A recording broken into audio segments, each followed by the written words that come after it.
Good afternoon. It's now my pleasure to introduce Dr. Zandy Forbes, President and Chief Executive Officer from MeiraGTx.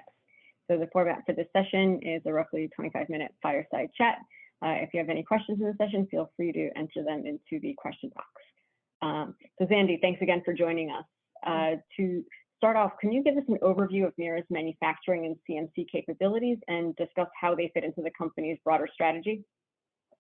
So we have extremely broad and very flexible and scalable manufacturing capabilities.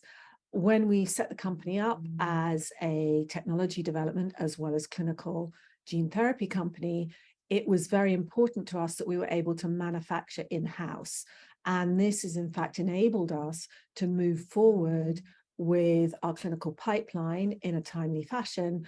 But in particular, we have a partnered program with Johnson & Johnson, which is targeted for BLA next year. So it's currently enrolling our pivotal program, and we are the manufacturers. So along that journey, we have actually brought more and more aspects of manufacturing in-house, not because we particularly wanted to, or we particularly wanted to allocate our assets in that way, but really we needed to bring in each of these elements because we weren't finding that we were able to move forward with high quality product in a timely fashion with the current vendors. And so what is our current manufacturing infrastructure? So first of all, we have two GMP viral vector manufacturing facilities, one in the UK and one in Ireland. Our process is, it is all single-use philosophy. So every room is scalable depending on the size of bioreactor that we put in there. So we have scalability not only in the repeatability of the number of runs you can do sequentially, but in any one room, we can, for example, in our Irish facility, go from 200 to 2,000 liters in a single room and switch around in a 3 to 4 day period. So it's highly flexible, it is highly scalable, and we built both of these facilities in collaboration with the Irish and UK regulatory agencies to be what they wanted to see in a viral vector manufacturing facility. Now, in addition to that, over the last 7 years, we have our own internal MSAT division, and that has developed a platform process which is best in class for producing many types of capsids with different genomes in them. And we've got huge data lakes which enable us to rapidly apply this platform process to any capsid and any vector genome that we choose to take into an IND. We have 6 INDs open that we've manufactured for, 3 with our partner Janssen, and through this iterative filing of INDs and manufacturing in-house, we have a lot of regulatory know-how of what's needed in a process, not just to open an IND, but you can appreciate as we are in a pivotal and we are a potentially commercial manufacturer, we've got global regulatory feedback on what's required in a commercial process, not just for the facilities, but for the process and the specs that the agencies around the world expect to see when they're actually going to approve a drug. So we have both viral vector facilities and a lot of, I will say, regulatory understanding and dialogue around multiple products, such that today at Meira, we have a new viral vector. We can rapidly fit it to our platform process, which we put out a poster last year. It's very high fill ratio, and we can get quite high yield. It's very dependent on the vector and the capsid, obviously, but we do have a process that can be fit to everything. And we open INDs, therefore, with a process in facilities that are close to fit for commercialization. And why this is so important is, as many companies have found, as you move through phase 1, phase 2, phase 3, you really don't want to be changing your process.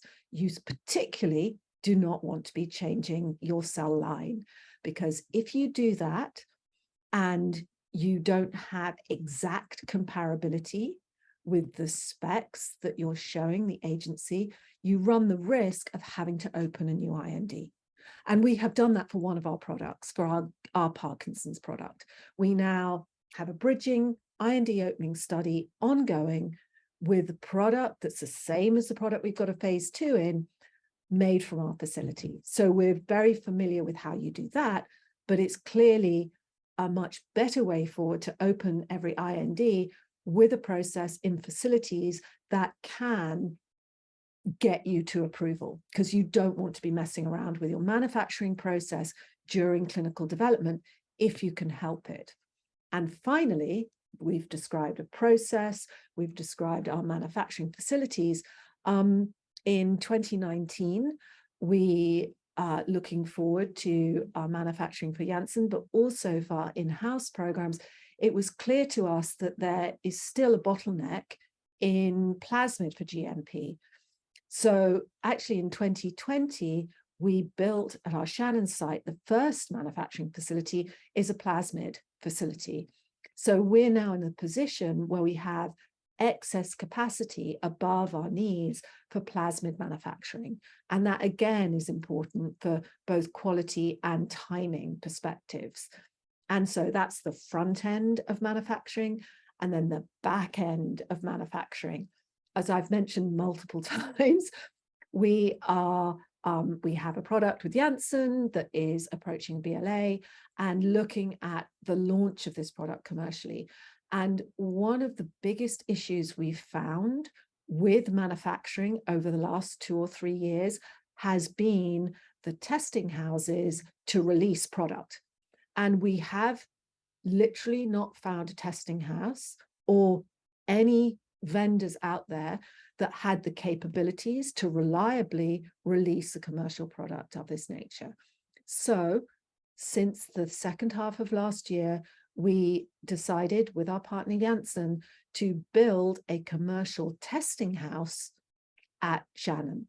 So we will do the QC, those 30 assays that allow you to release your product, which are some of them quite specific for the gene therapy product, at our Shannon facility, and we hope to have commercial approval this quarter, so in the first half of this year. So by necessity, with our partners, we really had to go to materials that you put into manufacturing, but more recently, it's essential for us to actually bring full QC in-house. And obviously our company quality systems cover all our facilities, QC and the 2 facilities in the UK and Ireland. So long answer. There's a lot of stuff. Yeah. So you touched on a lot that, we may want to elaborate on a little bit. And so maybe kind of starting with the last point that you were talking about with regard to the decision to bring in the plasmid in-house and also more broadly to build out internal manufacturing. Can you expand a little bit on the decisions for how you decided what to invest in internally and when, and in particular regarding some of the plasmid and QC internalizations and how those factors were limiting? So our initial investment in manufacturing was when we founded the company, and it's quite unusual for a young company to build its own manufacturing facility. But in 2015 to 2018, there really wasn't a good process for manufacturing, or B, really good vendors for manufacturing. And that's still debatable today, frankly. There's still wait times, and it can still delay the quality of your CRO in the manufacturing.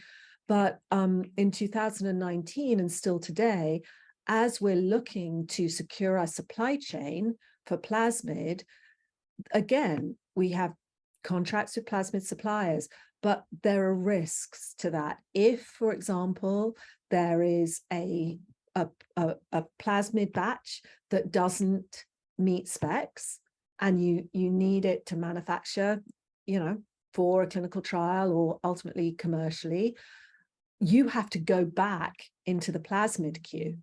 You don't have that vendor just making you more plasmid.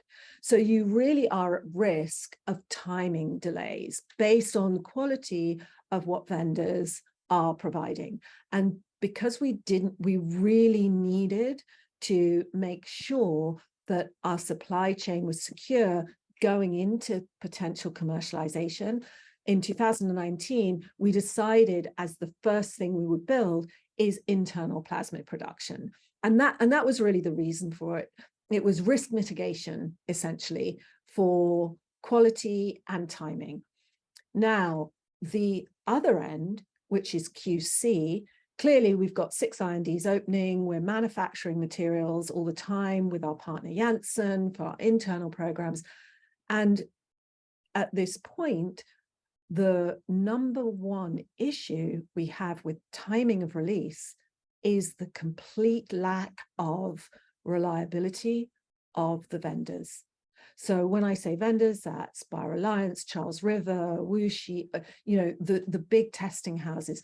There is a real problem right now with their capacity and their quality and their ability to respond in a timely fashion, which may delay clinical programs. It may be frustrating, but as you look to commercialization, you absolutely need to be able to know you can release something in 8 to 12 weeks. You're not going to get to 12 weeks and one of your vendors will call and say, I'm really sorry, we're not going, and they probably won't even say they're sorry. They're going to say, you won't get your data for another 6 months. And that's the type of delay. We're not talking about days delay. We're talking about many weeks to many months.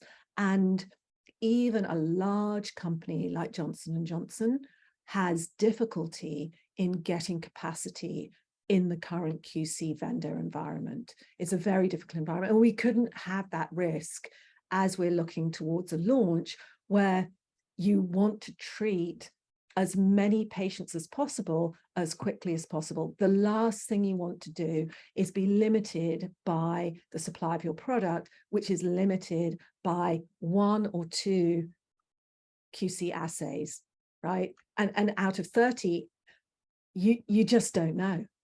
There may be just one day, one of them can delay you 3 months. So it was really looking at supply chain for commercialization. This was, again, a way of de-risking and allowing us to supply the market that Janssen will be selling into.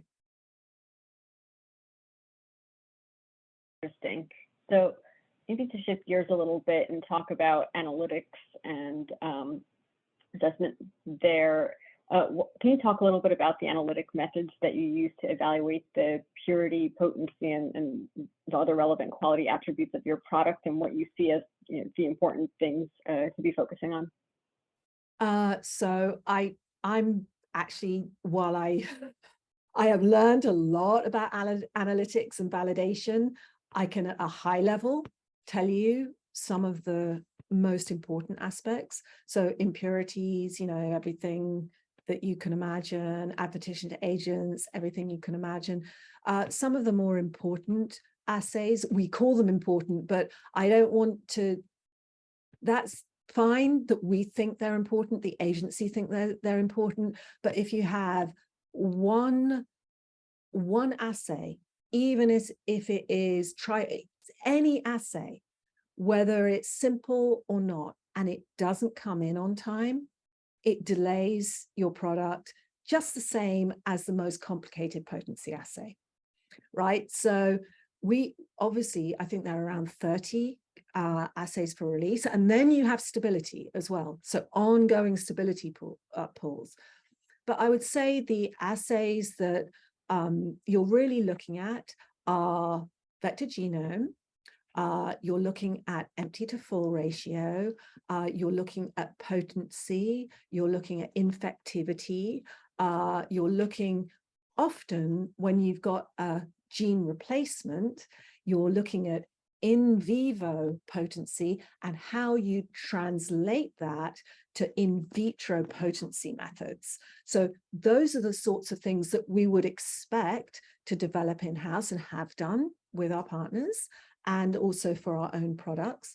But it's in fact the entire gamut of QC that we have internalized. And that's your, that's the standard machines, the PCR machines, mass spec, all that type of assay development. But the ones that require a little bit more development are really the potency assays, particularly addressing the FDA's requests for in vitro potency as you are in a pivotal going to commercialization. So on that topic, how clear is it what the FDA is looking for with respect to potency or some of these other metrics? So when in CMC, what the FDA is looking for is consistency, right? You do a study, like we've done a phase 1-2 study where we showed good efficacy with material from process number 1. It was a adherent cell process, right, with a HEC293T. So the FDA will not have you have T antigen in your HEC cells. So not only do you have to change the cell, right, and this is across the industry, it's they've said this quite publicly. You also, if you're going to have a consistent process, you want to go into bioreactors, you want unit operations that have as little human input as possible. And what you're aiming for is consistency from batch to batch in your process. You're also looking for consistency in your comparability. So what you tested in a phase 1-2 is comparable to the material that comes out of a similar or even quite different process that's going into your pivotal. So they ask for comparability. And we have quite a lot of understanding of that because our early programs all started with manufacturing external and have all been bought in. And there will be comparability across all those assays. And you can make arguments of why, a particular assay is different because of the process. But the bottom line for vector genome and empty to full ratio, those are really important to the FDA. And if I had to pick a potency, if I have to pick one thing that we've seen is the FDA likes you to improve your full ratio, right? And in fact, that is one of the things we've done. There's increasing characterization of what the genomes are. Those are not release assays or in the specs, but we do look at that. So we have a better and better understanding of exactly what the product you're putting into your patients is, to characterize it, and then be able to show next time you manufacture it, it's the same. So that's between 2 different processes. But as you go to commercialization, you need to show consistency every time you do a batch. Does that answer your question? Yes, that does. And I think you kind of answered this next one a little bit also, but obviously you have multiple programs in the pipeline that you've manufactured and gone through IND. To what extent do you have to optimize manufacturing for each? For example, even things that use the same capsid, how much optimization is needed for different programs? That's a very interesting question. And the answer isn't necessarily intuitive. So we have a platform process which was developed using multiple different capsids and multiple different genomes. Every capsid, right, so capture steps, for example, every capsid behaves differently depending on the genome it has inside it. So as an example, our GAD program is AAV2. And when we started manufacturing our GAD internally, we were using, AAV2 ligands to separate. That's the first thing we did.